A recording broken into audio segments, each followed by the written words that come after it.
Get off me! Hey, why am I here? What's going on? All right, sir, welcome. According to my documents here, we've booked you for stealing. Stealing? Dude, I was playing Xbox. What do you mean? Okay, yeah, sure. Yeah, okay. Xbox. See here, according to my notes, for $15, you got 100 plus video games. You care to explain to me how you pulled that one off, son? 15 Oh, that's Xbox Game Pass. Yeah, you got him, man. All right, you guys can let him go. Okay, someone gonna uncuff me now. Salutations, everybody. It is Maddie here today, and in this video, we're talking about Game Pass. But before we get into that conversation, I need to emphasize two important pillars to this channel. Number one, we love the PS Vita here. So this is my gift for my 3-year anniversary I got from my girlfriend. It is a limited edition Persona 4 themed PlayStation Vita. I literally almost cried because I was like, oh my God, I had no idea this thing existed. Point being is, number one pillar of this channel, we love gaming. This is one of my favorite consoles of all time. So you can love two things at once. You can love your Vitas, you can love Game Pass. But number two, tying into Game Pass and this whole discussion here today, one of the things I emphasize most is value. We owe no loyalty to any brand, any company whatsoever. It's about how much you can get with your hard-earned money. And that's one of the staples to my reviews. So let's take a look at some of my 2021 reviews. Hitman 3, still one of my most recommended games this year. The amount of playtime you can get out of this game that is high quality is insane for the money that you pay. It's highly replayable. The amount of old Hitman missions that you can pull back in if you want more content is fantastic. There's so much I love about it. Meanwhile, you may note on some of the podcasts, Carrick and I will crank a lot on the Medium, a game that is the same price and gives you about 8 hours of content, and while the Medium is medium. Point being is, two things I want to push on this channel more than anything is love gaming. You don't have to pick a side. You can just love gaming. And number two is get the best value possible, because gaming at the end of the day is a luxury. That's why in today's video, I want to talk about Game Pass. But once again, I want to put all this at the front of the video. Spare us the console war drivel. This is not the dunk on PlayStation. This is good competition for PlayStation. We want to see how they will respond, if at all. This is good. So that's all I'm saying. I know that you can't avoid console war stuff anywhere, but I would like for this channel to be a place that we don't have to deal with that bullshit. So this morning, we got a lot of Game Pass themed news, and I wanted to talk about how great this value deal is, but not only that, how there is a major problem with Game Pass. And we'll talk about that towards the second part of this video. So some of the news that broke was, number one, that we were getting FPS boost for a number of Game Pass titles. Those games being Dishonored Definitive Edition, Fallout 4, Prey, Fallout 76, and Skyrim Special Edition. Now, out of all these games here, and I've seen a lot of people crusading about it on Twitter, yes, Prey is the game that you should be looking at amongst all of these. I will say I hopped into Dishonored Definitive Edition on a stream last week. Oh, man, what a timeless classic. Point being, though, is these games will now run in 60 FPS. Fallout 76 probably benefiting the most from all of these games here with FPS boost, but that's available right now. If you were in the Xbox beta program, you could have already had access to all of this, but now everyone has it, and that's really exciting because we're going to see more Bethesda games get this 60 FPS boost, and more importantly, they're not going to be current titles. They talked about Oblivion, maybe even Morrowind, getting 60 FPS boosts, which if you're on PC, you already know what that's like, but if you're on console, you haven't really seen that before. And if you can get Oblivion at that 4K 60 FPS through Game Pass, my God, or if you already own the game like I do. Point being is, Game Pass continues to deliver, and through Xbox's backwards compatibility program now, make these games better, where you don't have to spend more. And I take a look at something like Nintendo. Once again, this is all about value. I love some ports at times. I love, for example, the idea of buying Republic Commando on my PlayStation 4. I'm going to do that because I want the trophies there. I understand the value of some ports, but I think pricing is more important than ever there. You have to pay $20 to get Republic Commando, which is an HD up-res. It adds some trophies. It does some controller remapping. Nothing crazy, but 20 bucks, sure, why not? Where you look at something like Skyward Sword, and that's a game that I've really picked on a lot on this channel because I feel like Nintendo's overcharging for it. It's $60 for, honestly, I could lay out the same amount of descriptions for Republic Commando as I could for Skyward Sword. It's an HD up-res, you got yourself some controller changes, and there are a couple of other things in there. Point being is that with FPS boost, I think you're starting to see a real fight against the idea that we have to pay $60 to get 60 frames per second or an up-res in games. Nowadays, companies they need to do more. Something on the level of like Final Fantasy VII Remake, like really go in on a product and either make it different or add a ton of new content. No longer do I think the tech features speak in the terms of this is something you should pay for. I think we are closely approaching the end of all of that, at least on the Xbox side of things. Because, for example, that Republic Commando port, it's not even being sold on Xbox. You can buy the old Republic Commando, but thanks to backwards compatibility, that's going to be the same as it always was. But I didn't want to just make a video talking about FPS boost. I didn't think that was a big deal. But then what happened was the Game Pass part of things, which is that Outriders is coming to Game Pass day one. So there's a demo already out. I actually did a preview of this game back in August, and I played it then and said, hey, I'm actually a pretty big fan of this. It has some jank. It definitely has some flaws. It's by no means perfect. But there is something that I really liked about it. It felt great to play, and there was something very B-tier cheesy about its story that I found oddly captivating. Not a, hey, this is good, but how can this become a train wreck? I say that with all due respect because I kind of like those stories at times. But point being is that Outriders is coming day one to Game Pass. This came as a very big surprise to me, and I think many others, because while it was teased back on Friday by the Game Pass Twitter account, where we saw them talking about an anomaly, myself, Carrick on Ham Radio, you can go listen, we were speculating because the news broke during our show. This is either Outriders, or we said maybe Mass Effect Legendary Edition, but that was a little more far-fetched because we felt, hey, if it's Mass Effect Legendary Edition, that game's going to sell like hotcakes. Why would they put that on Game Pass? Who knows, especially when you already have the older Mass Effects on there. Now, when it comes to Outriders, this is surprising because we've seen Square Enix get in bed with PlayStation multiple times, which totally makes sense because much like how I think Bethesda is at their best with Xbox, Square Enix is at their best when they're with PlayStation. You look at something like Final Fantasy VII Remake, that game is phenomenal, okay? I want more of that Square Enix. And we've seen Square Enix continuously crater themselves. Final Fantasy 15 was a pretty solid game. I started to dislike it over time because of its combat, but overall, it was a solid game and it had a ton of post-launch support that got cut completely short because the game wasn't making enough money. Then you fast forward to something like Avengers, which absolutely cratered Square Enix in a lot of ways. That game was super damaging to them financially. It's really hard to imagine how many blows that they can take before they have to do something. So I feel like a Game Pass deal for a game like Outriders, which absolutely benefits from it every single way, is such a smart move. But once again, surprising because it's Square Enix and Xbox. So it does make me wonder what's going to happen with Avengers. Avengers is getting some type of update of some kind during the Square Enix Presents, and I was thinking to myself, hey, me and Carrick were doing the Ham Radio podcast. A lot happened during the episode. Go listen to it. We're doing the Ham Radio podcast, though, and we saw that Avengers, at the time of recording, was at 450 players on Steam. They need a boost, big time. And so Game Pass could definitely provide that. No one wants to pay for the game. Square Enix probably doesn't want to give it away for free and make it free to play, so put it on Game Pass. See if anyone picks it up at that point in time. I think the XP boost indicates maybe something along the lines of free to play, because otherwise, why would they do it? But we'll see in due time when it comes to that. Point being is what's insane here is we have yet another third-party game coming out day one on Game Pass, and this time Xbox doesn't even own them. And I just think that is the most insane thing ever. I mean, I remember when I was a kid, right? Or even in high school, where I was living off close to, I'd say, like $100 a month, right? And when I say living off of, I mean, like, I lived in my house with my parents and stuff. I had $100 of spending money I would make every month. And you had to really pick and choose what game I played that month. And sometimes I would go to GameStop, I would buy a bunch of used games, and every week I'd recycle them. GameStop friggin' hated me for it, but hey, it was the only way I could play games consistently. I'd buy stuff used, I would trade it in, I'd keep recycling that trade credit constantly.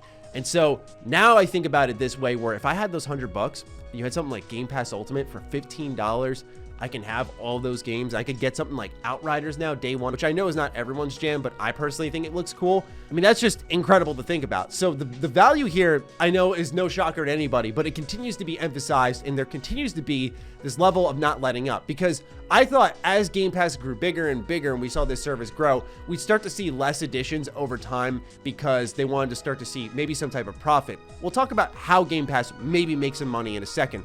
But what's interesting is we run Defining Duke at Xbox podcast. Once again, it's myself and Carrick. It's a very popular show. It's been doing really well. If you have yet to listen to it, give it a chance. It's really good. I actually am super proud of this thing. But anyway, on that show, we cover everything Xbox and PC. And so when it comes to Game Pass, whenever there's additions, I always make note of them in the show to tell people, hey, here's what's rotating in, here's what's rotating out. There has been so many different rotations into Game Pass with very few exits, it is actually jaw-dropping. So just take a look at the dates for some of these Game Pass editions. We have coming soon to Xbox Game Pass, we have Final Fantasy 12, Project Winter, Jurassic World Evolution, and a couple of more in here. This was February 2nd, 2021.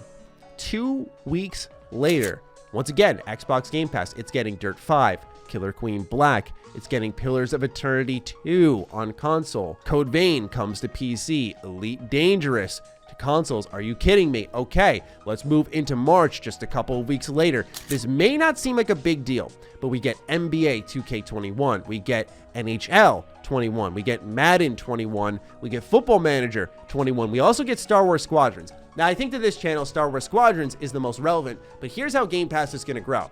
I don't like sports games anymore. I have not bought one in years. I absolutely refuse to. I think it's against everything I stand for in the terms of value. It's the same recycled package year in, year out. And a lot of people will buy it. It's just a refresh feeling. It's like, this is the new thing. And I've just stepped out of that. I used to play NHL a ton. However, Game Pass is really, really appealing to even a casual person now, because instead of saying, oh, I'm going to spend $70 on the same game, here it is on Game Pass. And it has all the sports games. Imagine if they put MLB The Show in there when that comes to Xbox. I mean, it's worth thinking about, I believe. It's a really crazy change of pace, because sports games are the most annualized things ever, and I don't think I see that changing, but Game Pass can be something that really intervenes there and makes it a little bit of an easier pill to swallow. Before all of this, in January, I apologize, this was out of order in my files, we have Yakuza, the entire remastered collection, 3, 4, 5, as well as Desperados 3, we have Control, Donut County, Cyber Shadow, Outer Wilds, all of them dropped, okay? And then we had that couple of weeks later when we got Final Fantasy 12 and Project Winter. The point being here is now we're getting Outriders, day one. We just had all those Bethesda games drop on Game Pass. I mean, they're adding and adding and adding. It's undeniably the best value in gaming. And I don't say that to go, oh, let's fanboy about it. But it's just one of those things where we need to talk about it and I think celebrate the good things in the industry. Some people will receive that as fanboyism, and it's not. It's just, let's talk about what's good. You know, we live in an industry and really a time where people want you to do good and they hate you when you do good. It's like, what is that? So let's celebrate that, hey, we've got something really great here. Now, let's talk about the bad part of Game Pass, which is PC has been coming up short way too often, in my opinion. They have yet to see EA Play, which got rolled in around the launch of next-gen consoles. That got delayed to 2021. And we've seen a little bit of hints there, like a Jade Empire Special Edition. We've seen stuff pop up where it looks like PC EA Play Game Pass is coming soon. But I think the time has come. We got to talk about it, okay? It's hard to complain when you have such good value sitting in front of you, which is why I wanted to front load this video with the more positive conversation. But the reality is that PC players are paying the same price for Xbox Game Pass that you maybe are on console, and the reality is they are not getting all of those games. Now, I know some of them are different, right? PC ports oftentimes function different than when it comes to Xbox. We don't know the back-end things that happen with these games. We don't know the licensing deals or times of release. Sometimes things come to PC first and later to console, and vice versa. So I understand that there is a conversation worth having there. But same thing is happening now with Outriders. Outriders is console Game Pass only.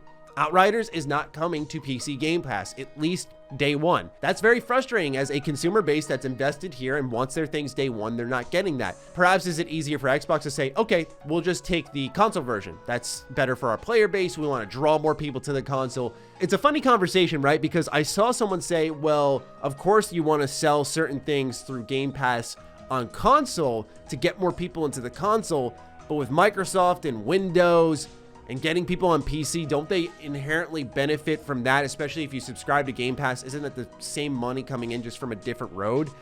So I do wonder sometimes exactly what the idea is here. Maybe like, hey, we have the Xbox All Access program. On the Xbox side of things, it's cheaper to buy in. Do they get more as an Xbox brand versus as Microsoft as a whole when it comes to PC? We don't know the ins and outs of that, but it definitely is good fodder for conversation. But still, point being is that PC Game Pass is becoming an issue over time because they are getting stuff, but Code Vein was on console Game Pass for a while.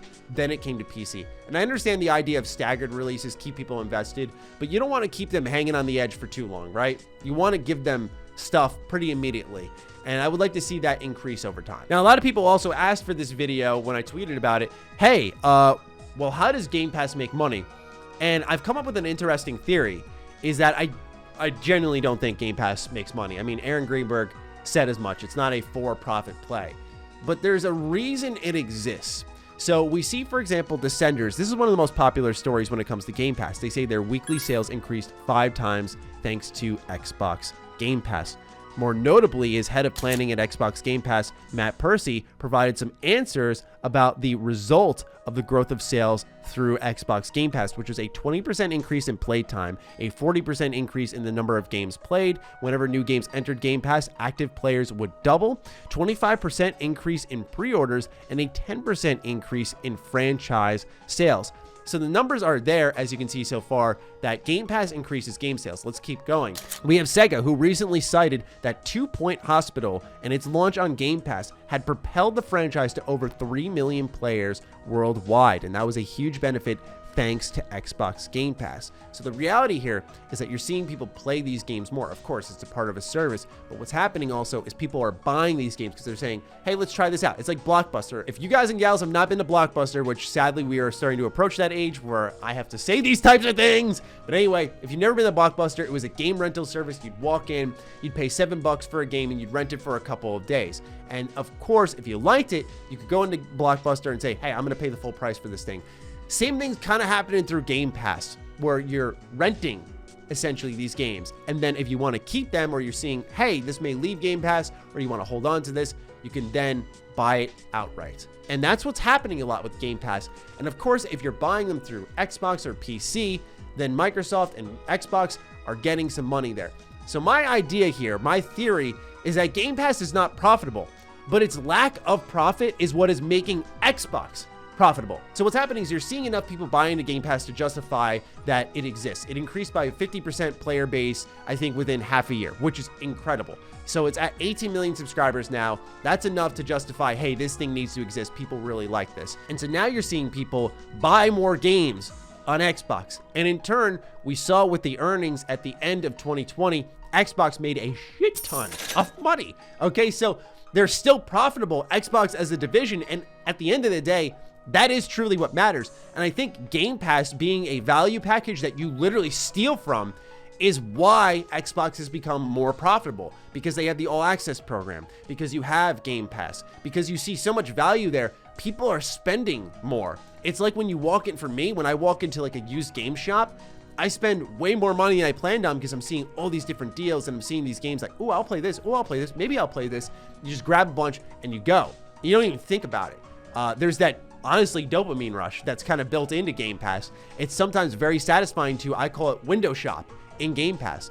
So for those who are asking how it's profitable, I don't think Game Pass is profitable. I think you look at a lot of subscription services, Netflix, Disney Plus, you look at Hulu, none of these are really profitable. But in the case of Game Pass, what keeps number one, Xbox profitable, but also you have Microsoft at your back, so it's a little bit easier. But Xbox as a whole is profitable. And so if part of that is because Game Pass is such a great deal, they're going to continue to give us steals. So that's why I wanted to make this video and go, hey, Game Pass is actually fucking insane, and we need to talk about that. So hopefully this video didn't come across too fanboyish. Once again, we love games. I can't wait to use this thing, by the way. I am so excited. But anyway, want to go ahead and just throw this video together. My original plan was to do an Outer Worlds DLC review and talk about that, but we will push that back because I thought this was a little more, I don't want to say pressing, but relevant for today. So let me know what you think of Game Pass, whether you're on PC, Xbox, or hey, even the cloud through phones. Let me know. With that, I will talk with all of you very soon in our next video. Be sure to follow me on Twitter, follow me on Instagram. Those links are in the description down below. Big thank you to all the patrons and all the members who continue to support the hell out of the content here. Stay sexy, stay active. I love you all. Peace.